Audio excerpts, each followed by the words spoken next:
आप सभी को जय हिंद, नमस्कार, आदाब, अस्सलाम वालेकुम। मैं आज मौजूद हूं अपने डुमरियागंज विधानसभा क्षेत्र के पिपरा रामलाल गांव में।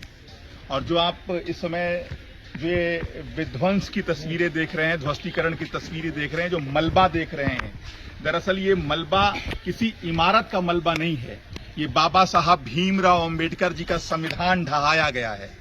ये उस भरोसे को ढहाया गया है जो आम नागरिकों का भरोसा है इस देश के संविधान के ऊपर, इस देश के कानून के ऊपर, इस देश की व्यवस्था के ऊपर और इस देश की सरकार और सरकारी तंत्र के ऊपर। सरकारी तंत्र ने उस भरोसे को ढहाने का काम किया है।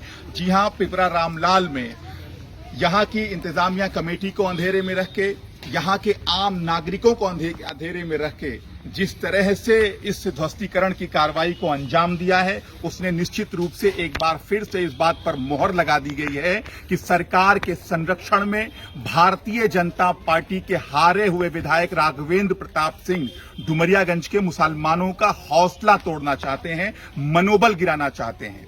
लेकिन मैं उनको बताना चाहता हूं कि आपकी इस तरह की कार्रवाइयों से हम जरा भी डरने वाले लोग नहीं हैं, दबने वाले लोग नहीं हैं।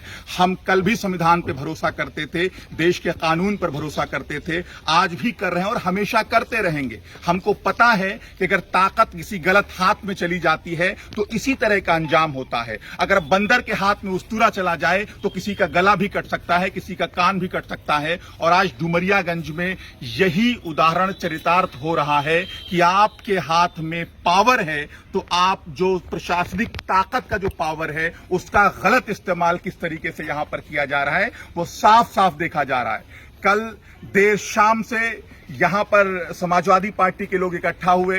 यहां की विधायक सैयदा खातून साहिबा, जिला अध्यक्ष समाजवादी पार्टी के लालजी यादव जी, तमाम समाजवादी पार्टी के कार्यकर्ताओं के साथ आए। उन्होंने पूरी कोशिश की और उसके लिए भी मैं अपने पूरे समाज की तरफ से, इस क्षेत्र की जनता की तरफ से, जो अमन पसंद जनता है उसकी तरफ से उन सबका भी धन्यवाद ज्ञापित करना चाहता हूं, शुक्रिया अदा करना चाहता हूं कि इस वक्त में आपने एक लड़ाई लड़ने का प्रयास किया। लेकिन अब यह वक्त है कि इस तरह की घटनाओं की पुनरावृत्ति दोबारा ना हो। प्रशासन भी किसी का पंगु बनकर काम न करे, सरकारी तंत्र किसी नेता के गुलाम बनकर काम न करे, इस बात की जरूरत आन पड़ी है। क्योंकि ये एक बिल्डिंग नहीं ढहाई गई है, ये सिर्फ हमारा मदरसा नहीं ढहाया गया है, सिर्फ हमारी मस्जिद नहीं ढहाई गई है। ये इस देश के कानून के प्रति, इस देश के संविधान के प्रति, इस देश के अधिकारियों के प्रति, सरकारी तंत्र के प्रति, प्रशासन के प्रति जो हमारा भरोसा है, जो हमारा विश्वास है, उसको भी कहीं ना कहीं तोड़ने का प्रयास हो रहा है, उसको भी कहीं ना कहीं ढहाने का प्रयास किया गया है। आखिर ये सरकार चाहती क्या है? आप सरकारी स्कूलों में सही ढंग से शिक्षा तो दे नहीं पा रहे। एक एक कक्षा, एक एक कमरे में 5-5 कक्षाओं के छात्रों को पढ़ाया जा रहा है। सरकारी स्कूल आप थोक के भाव में बंद कर रहे हैं। सरकारी स्कूलों में भर्तियां नहीं हो पा रही शिक्षकों की, आप सही तरीके से उनको खाना नहीं दे पा रहे बच्चों को। और अगर कहीं पर एक दूसरी व्यवस्था के तहत शिक्षा दी जा रही थी तो वो भी आपकी आंख में गड़ रहा है। ये जो मदरसा है, यहां पर 450 बच्चों को शिक्षा दी जा रही थी। यहां पर 10 अध्यापक दिन रात मेहनत करके उनका भविष्य संवारने का काम कर रहे थे।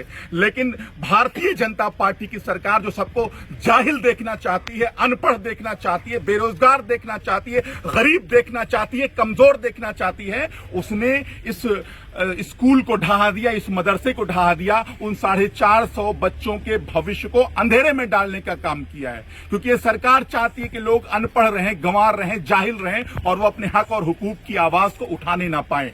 लेकिन अगर ये लगता है यहां के हारे हुए विधायक राघवेंद्र प्रताप सिंह को कि इस तरह की कार्रवाइयां करा के वो हमारे मनोबल को तोड़ देंगे, मुसलमानों के हौसलों को तोड़ देंगे, तो ऐसा बिल्कुल नहीं होने वाला है। अगर एक मस्जिद आपने तोड़ी, एक मदरसा अगर आपने तोड़ा है अपने पावर के दम पर, तो हम अल्लाह की ताकत के दम पर, अपने लोगों की दुआओं के दम पर, अपने इन्हीं हाथों से इससे बेहतर मदरसे बनाने का काम करेंगे, इससे बेहतरीन मसाजिदें बनाने का काम करेंगे।